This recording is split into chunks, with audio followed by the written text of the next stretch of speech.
Hello, welcome to another Burgundy with Tweedy video. Back in the woods again after a bit of a hiatus of lots of videos from my back garden, if I actually uploaded those. Today something a bit special. This is one of the wines I bought from Ley and Wheeler. I felt like pushing the boat out, giving myself a bit of a treat, a bit more than I would typically spend on a bottle of wine for one of these woodland drinking sessions. But it caught my eye because this is a producer that I love, Domaine Fourrier. I've had many of the Gevrey Chambertins from Domaine Fourrier. I don't think I've tried many of the other villagers, just one or two.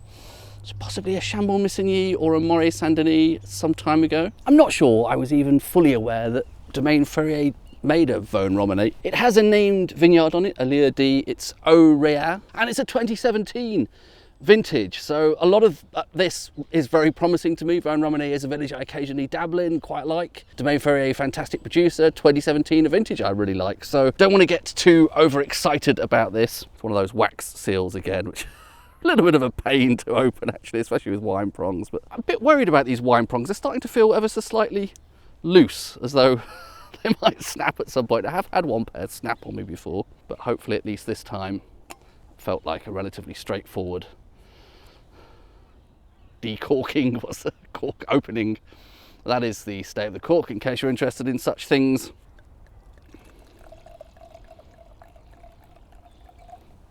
I have a fair bit of time today, but it's also less than 10 minutes before sunset. Sunset's at something ridiculous like 3:50 or something, 3:52, I can't remember, but before 4 p.m. So I can mull this over, but the ability to do any kind of meaningful, well-lit tasting notes may deteriorate. Is the lighting good enough to give some meaningful commentary on the colour? It's sort of darkish, isn't it? Slightly dark, but not extremely so. Darkish, that's about the best I can come up with. And apart from that inept waving it about just now, haven't yet given this a swirl. But before doing so, I'm getting a nice, I think that's a cherry-ish aroma there. It's sort of condensed on the nose. Almost gives the impression of something like dried cherry or something. It's quite a concentrated version of cherry. And I think there must be some dark berry fruit in there as well. Something slightly brambly, could be a hint of blackberry. Yeah, I think that cherry might be going sort of black cherry, so I can't recall that I've ever had a dried cherry. You get dried berry fruit in Special K, for example. Are they freeze-dried, perhaps? Have I ever seen a dried, I'm sure that must exist, dried cherries. Somehow gives me a sense of that. In a good way, it's really sort of condensed and concentrated. The essence of it. Oh, now I'm getting a little floral hint. This is all pre-swirl, this is very promising.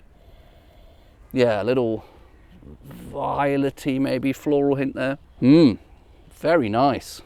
What a great start, without any agitation, all of that. A little bit of perhaps slightly more red berry fruit here, something slightly leafy.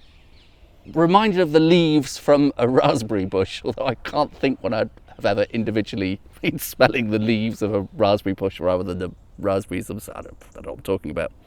There is something sort of leafy there. Quite bright and airy now, more berry fruit, but there definitely was just now a backdrop of black cherry, I think blackberry, and something nice and floral. I think there's other stuff going on there as well around the edges. It's subtle and it's quite nice and elegant and refined, but something a tiny bit like possibly licorice, in quite a gentle way though.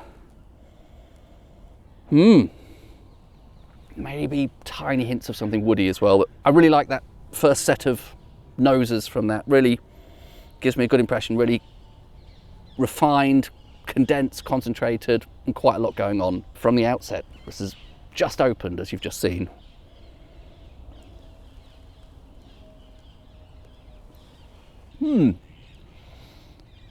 A lot more blackberry, possibly even a bit of blackcurrant on the palate than I thought I noticed on the nose. A bit more cherry and a bit more mixed fruits on the nose. Sort of dry, I suppose.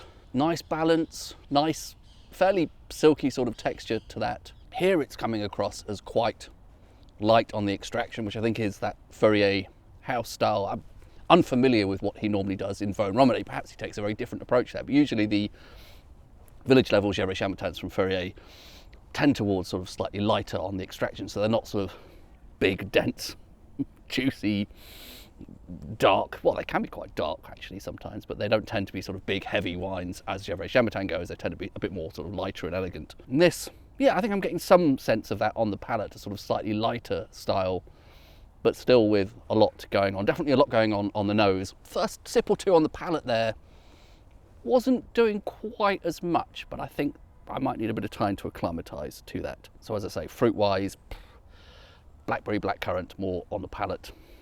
Nice and smooth, nice and silky, a little bit light but not boring.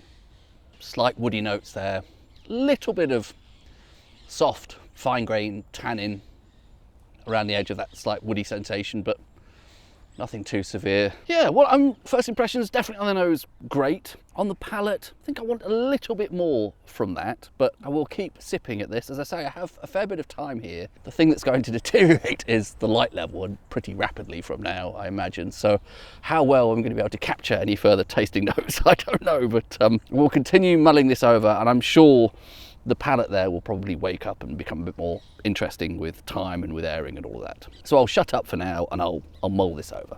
It's dark now, so alas, I've had to put on the light fitting on my camera. Too dark even for my phone. I think sunset was over half an hour ago and I am in the woods, so it gets dark a bit quicker.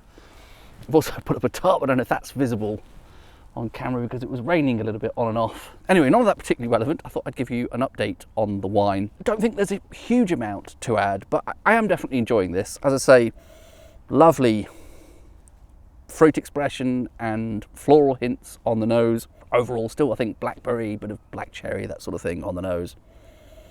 Brambly, and really nice hint of violet there. Really like that. The palate it's a little subtle in a way, but I actually really like it. There's a little bit on the light side in terms of weight, but I think that's partly just the Fourrier house style. I think that comes from the lighter extraction that's typical across the Domaine. Fruit character still, I think, mostly blackberry. I'm getting a little hint of, I think, cherry on the palate as well. It has a nice coolness to it, something I occasionally encounter in wine. I know the ambient temperature here is relatively cool. It's a bit more than that. It's a sort of cool sensation, a pebbly sort of smoothness to the mouthfeel. It's pebbly and also silky at the same time, so a really nice mouthfeel.